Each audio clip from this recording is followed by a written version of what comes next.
අයිබෝන් සියලු දෙනාටම මම අදත් මගේ YouTube channel එකට සාදරයෙන් ඔයාලව පිළිගන්නවා. ඒ වගේම අද අපි හදන්න යන්නේ විශේෂ කෑමක්. ඔයාලා කවුරුත් මීට කලින් කාලා තියෙනවද නැද්ද නම් මන් දන්නේ නැහැ. මං හිතන්නේ නැතුව ඇති කියලා.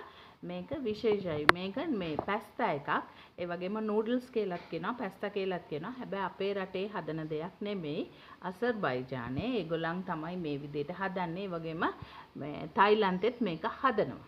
වියට්නාම් වල හරිද හදනවා. ඉතින් ඒක නිසා ඔයාලට මේ පුළුවන් මේ විදිහට නූඩල්ස් එකක් ගෙදර හදාගන්න පැස්තා එකක්. අවශ්‍ය වෙන්නේ හරිම සුළු දේවල්.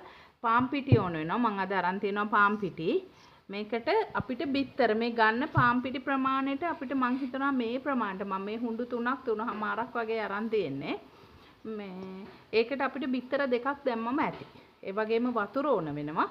ලුණු ටිකක් මේ මම හිතුවා ගම්මිරිස් චුට්ටක් දාමු කියලා. මොකද අපි චුට්ටක් එතකොට පැස්සා එකේ රසක් එනවා මේ කෑල්ල නිකන් හැපුණා. හරිද? මම මුලින්ම කරන්නේ පාන් පිටි ටික හලලා අරගෙන තියෙන්නේ මේකට මම බිත්තර 2 කඩලා මම ඒක ගහන්න යන්නේ.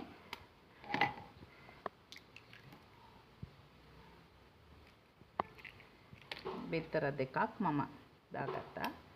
ඒක මම කඩලා ඒක චුට්ටක් බීට් කරගන්නවා. ඒකටම දානවා මම ලුණු ටිකක් සහ ගම්මිරිස් කුඩු ටිකක්. මොකද බිත්තර එකේ ඒක වැඩි වුණාට කමක් නැහැ. මේ මම ගම්මිරිස් චුට්ටකුත් එකතු කරන්න හිතුවා.